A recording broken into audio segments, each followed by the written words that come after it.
Hi, I'm Meredith Hodges, and welcome to the Lucky 3 Ranch Training Tips. Liberty work can be fun and exciting for you and your equine, but I believe it's important to know when to engage in these kinds of activities.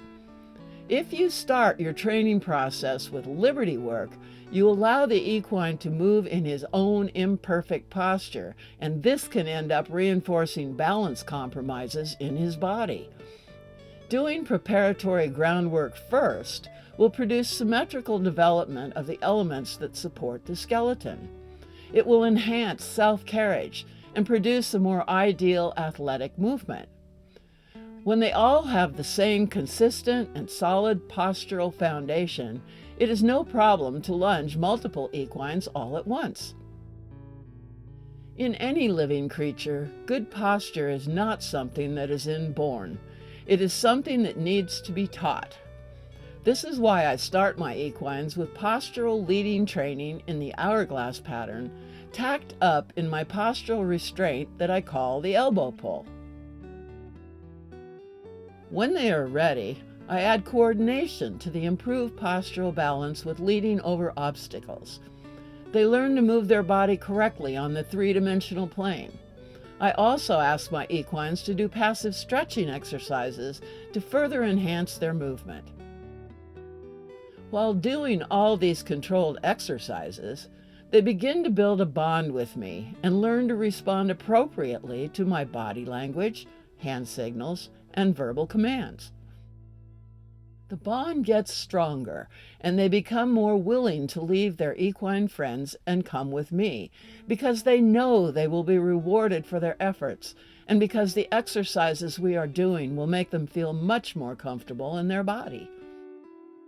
When we are finally ready for liberty work, they have already done the tasks that are expected, and will be much more willing to comply, beginning with how they execute the gait.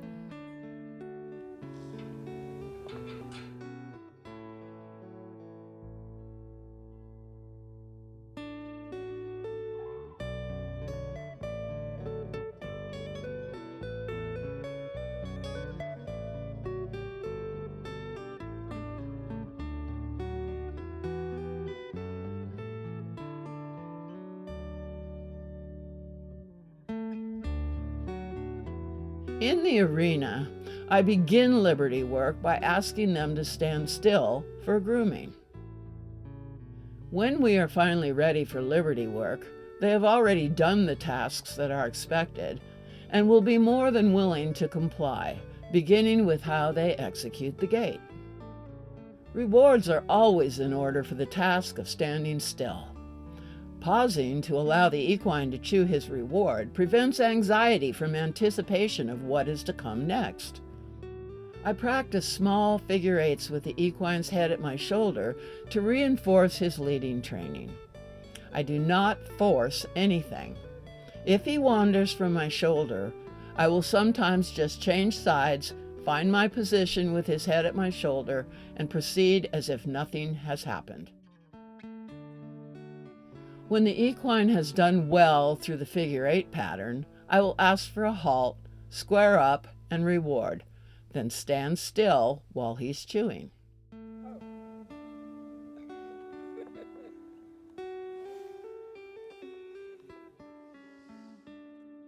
Now it is time to send him on to the circle. I begin asking for a walk, but will accept the trot. While the equine is lunging around me, I talk to him in a low, soothing voice, letting him know that he is doing well.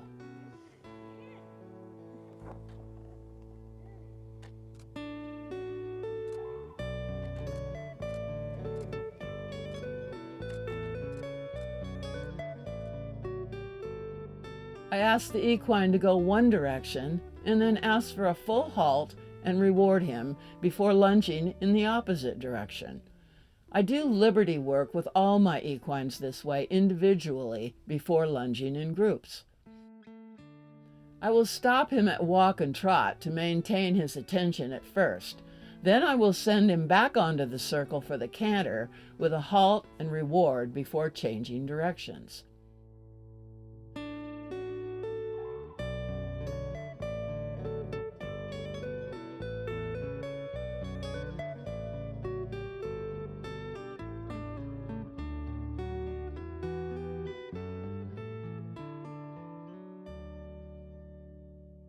We end our Liberty Work session with passive stretching exercises while the muscles are still warm. First, I ask the equine to stretch down, then have him stretch to one side and then to the other side.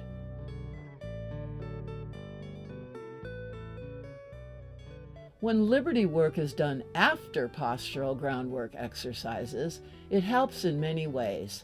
It reinforces good postural body carriage in the equine at all three gaits with enhanced athletic movement. It allows me to watch and assess the things we need to work on from a distance. It increases the equine's response to body language and verbal commands. Ultimately, it adds more purpose to the exercise and increases the depth of the bond between us.